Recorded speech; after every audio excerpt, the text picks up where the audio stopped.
A new Elseworld story has dropped. The Immortal Legend Batman. But what does that mean for the DC Universe? Let's talk about it in this video.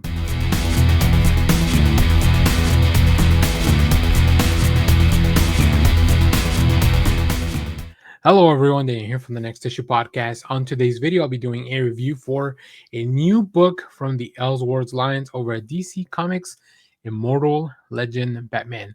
This book is written by Kyle Higgins with also co-writer Matt Groom, art by Erica Durso. We also have some backup pages by Dan Mora, which, if you've seen some of my other reviews today, or if you're going to plan to watch them, I talk about this is the third book. There are three books this week that have Dan Mora interiors, and that is mind blowing to me as somebody that keeps up with like weekly comics. We also have colors by Igor Monti and letters by Becca Carey. In this book, humanity has broken the barrier between our universe and the universe's shadow.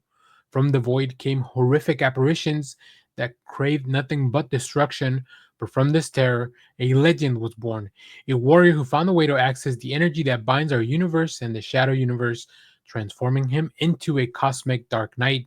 The immortal legend was named Batman. He fought to keep us safe, but then one day abandoned the war. Though he didn't disappear entirely, now they say he hunts a rogues gallery of monsters born to the shadows. Uh, yeah, this is a very interesting premise for a book.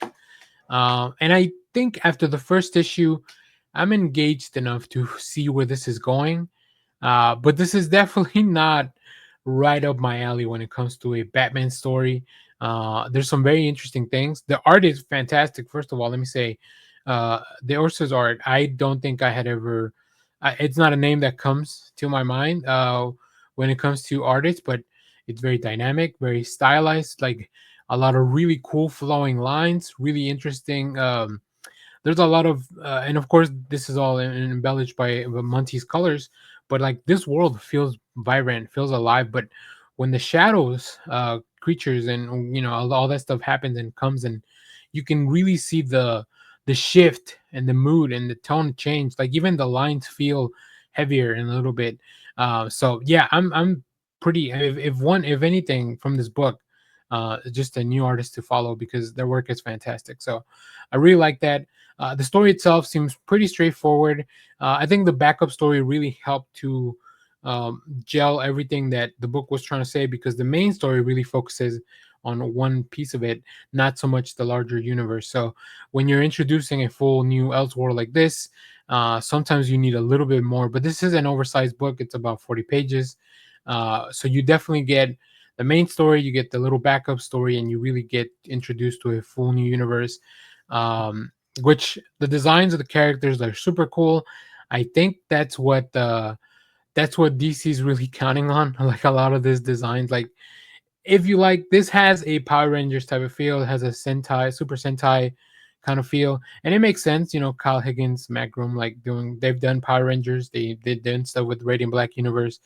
Um, it really makes sense that they would have some kind of story like this about this cosmic energy, these shadow beings. Like it's all these tropes that we are familiar with, but now twisted through the lens of the DC universe.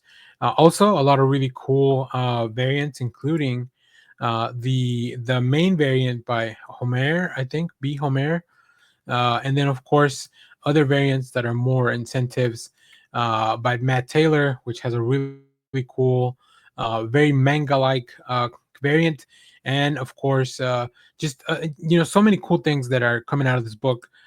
So I'm very excited to go to my shop and actually pick some of this stuff up.